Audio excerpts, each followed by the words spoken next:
just in case you're wondering, this is the welder that I'm using today. And here's some information about the shielding gas.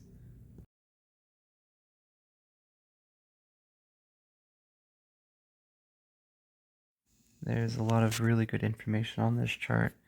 It'll tell you your flow rate in the top left, the blue column where it says inner shield, that's also known as flux core, where your shielding is provided by the wire itself. For my application, I'm going to be using the green column where it says 75% argon, 25% CO2, specifically the column where it says 0.035 inches. Since I won't be welding anything thicker than 12 gauge, my settings will be set to 5D.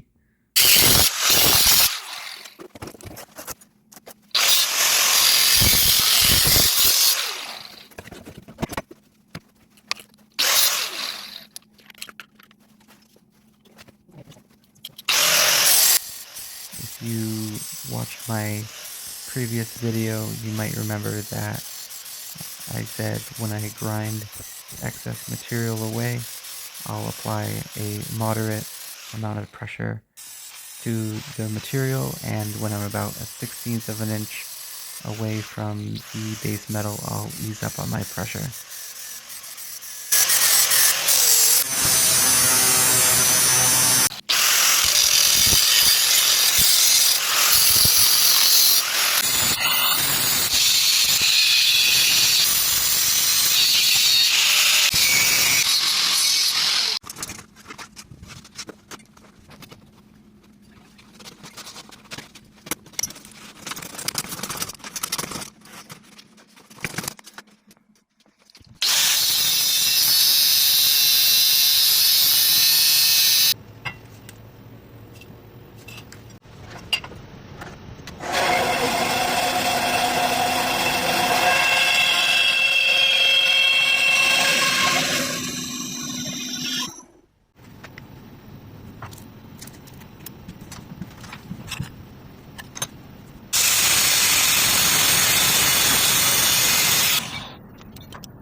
When I use the bandsaw, I'll keep my left hand to the left side or behind the blade, and with my right hand I will push the part with a tool so I don't cut any fingers off.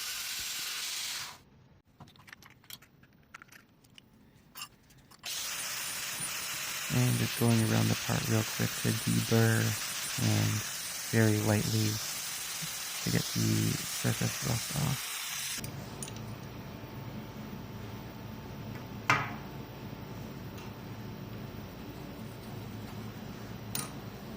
Here I'm just using a center punch, so when I drill, the hole ends up right where I want it to be. So there's going to be a lot going on here, but I'll take my Jacob's chuck, load it into the machine, tighten the nut at the top. The black knob that I grab with my hand is how you lock the shaft of the Bridgeport. And when I do that, I'll take my wrench and that's my directly.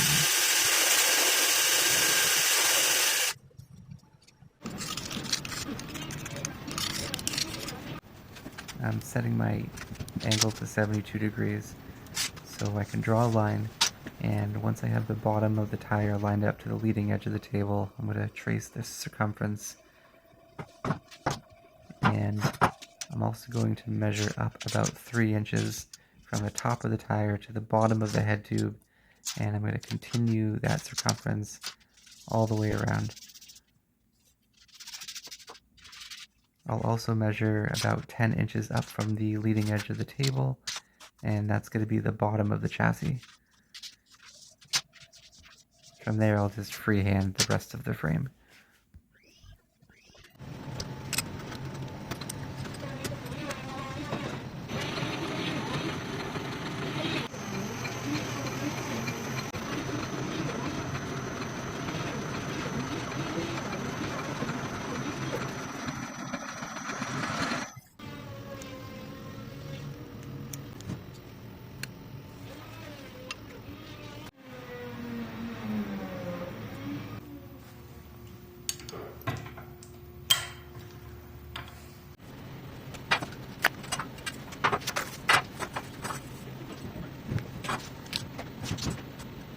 marking every 1 inch on the tube.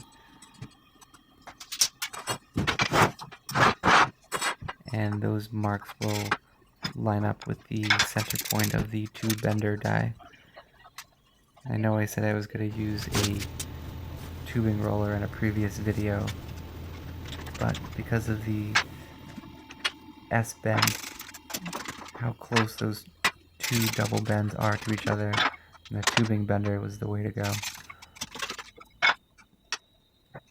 I'll take my finger and I'll pump up the jack until I feel resistance, and when I do feel that resistance, that'll be my 0 or my set point.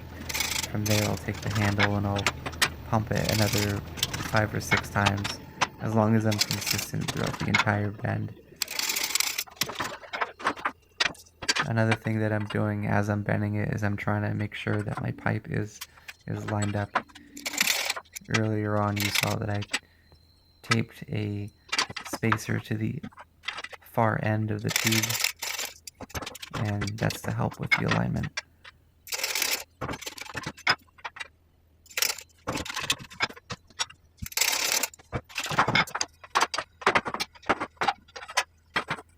It's important to take your time when you're bending tube work. It's a lot easier to add more of a bend than to take bends out.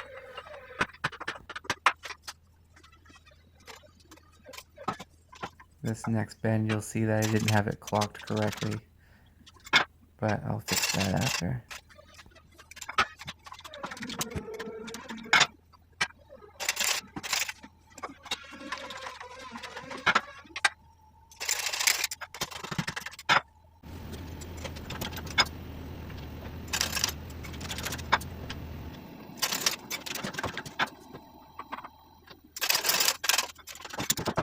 Again, take your time when you're bending tube work. Don't be afraid to take it out of your bender and line it up on your template.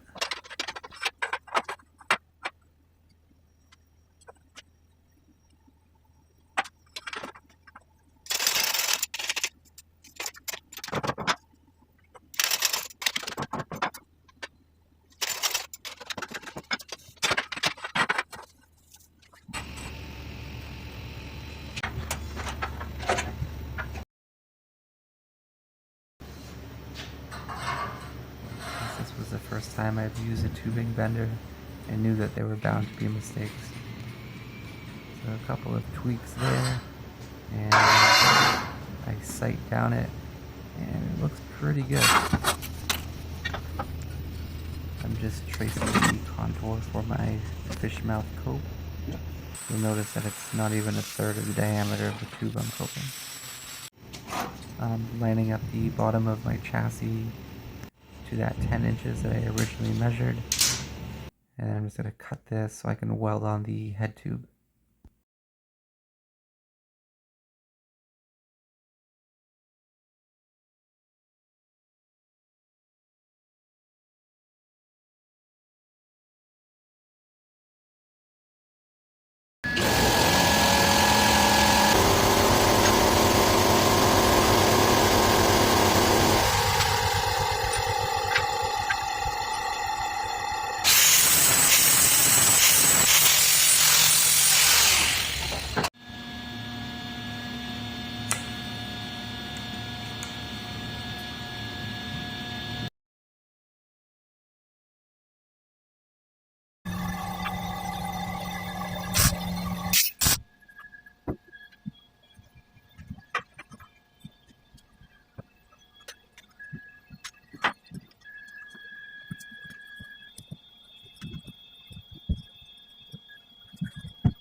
My tube is 1.1 inch diameter. The tube that I'm welding on is 1 7/8 inches in length.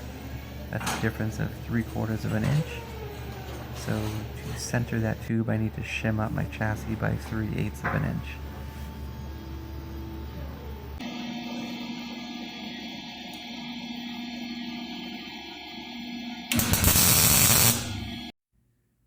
Three tacks to hold it into place, and then I'll put some solid beads all the way around to finalize it.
here, I'm just using whatever I could find to draw circles around the holes that I drilled.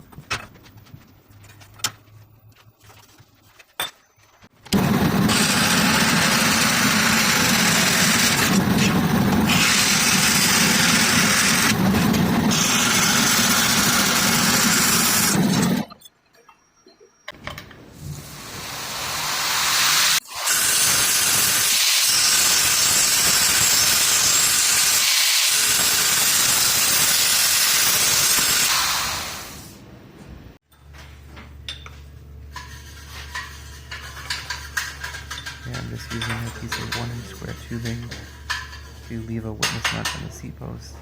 But that's going to do it for this episode. See you next time.